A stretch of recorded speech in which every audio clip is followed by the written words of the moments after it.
ঢাকাই চলচ্চিত্রের অন্যতম জনপ্রিয় ও সফল তারকা দম্পতি ওমর সানি এবং মৌসুমীর দাম্পত্য জীবন সম্প্রতি ৩১ বছর অতিক্রম করল। সিনেমার রূপালী পর্দার জাদুকরী রসায়ন থেকে বাস্তব জীবনে দীর্ঘ সংসার গড়ায় এই জুটির অবদান বিনোদন জগতে বেশ প্রশংসিত।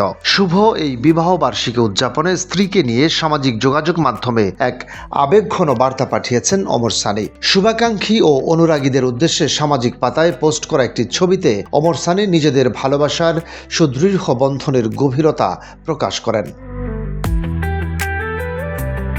পোস্টে তিনি সৃষ্টিকর্তার প্রতি কৃতজ্ঞতা জানিয়ে লেখেন যে ৩ দশক আগে তিনি মৌসুমীকে ঘরে তুলেছিলেন এবং তাদের ঘর আলোকিত করেছে দুটি সন্তান ফারদিন ও ফাইজা। একই সঙ্গে মৃত্যুর পর কবর পর্যন্ত যেন তাদের এই পবিত্র সম্পর্ক টিকে থাকে এমন প্রার্থনাই ফুটে উঠেছে সানির বক্তব্যে। তার এই আন্তরিক পোস্ট সামাজিক যোগাযোগ মাধ্যমে প্রকাশের সাথে সাথেই ভক্তদের মাঝে বিপুল উৎসাহ তৈরি করে এবং শুভেচ্ছার জোয়ার ভেসে আসে। অনুরাগী থেকে শুরু করে বহু বিনোদন ব্যক্তিত্ব তাদের সুখী দীর্ঘ দাম্পত্য জীবনের সার্বিক সমৃদ্ধি কামনা করে নিজেদের ভালোবাসা ও মন্তব্য জানিয়েছেন।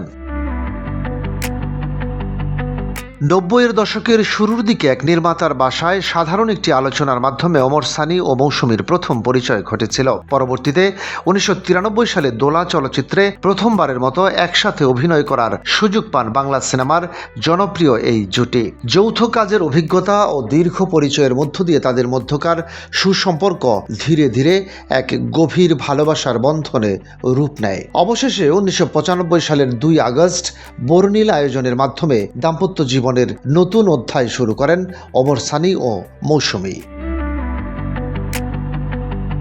তাদের দীর্ঘই পারিবারিক পথচলায় ফারদিন ও ফাইজা নামের ২ সন্তান ভালোবাসার অন্যতম শ্রেষ্ঠ প্রাপ্তি হয়ে তাদের ঘর আলোকিত করে রাখেন। কাজের সুবাদে এবং ব্যক্তিজীবনের প্রয়োজনে মৌসুমী বর্তমানে যুক্তরাষ্ট্রে অবস্থান করায় বিশেষ এই দিনটিতে সশরীরে তারা একে অপরের পাশে ছিলেন না। ভৌগোলিক দূরত্ব সত্ত্বেও পৃথিবীর ২ প্রান্ত থেকে মুঠোফোনে শুভেচ্ছা ও ভালোবাসা বিনিময়ের মাধ্যমে একে অপরের পাশে থেকে ৩১ বছরের এই বিশেষ বিবাহ বার্ষিকী উদযাপন করেন তারা। ডেস্ক রিপোর্ট, বাংলাবাজার পত্রিকা।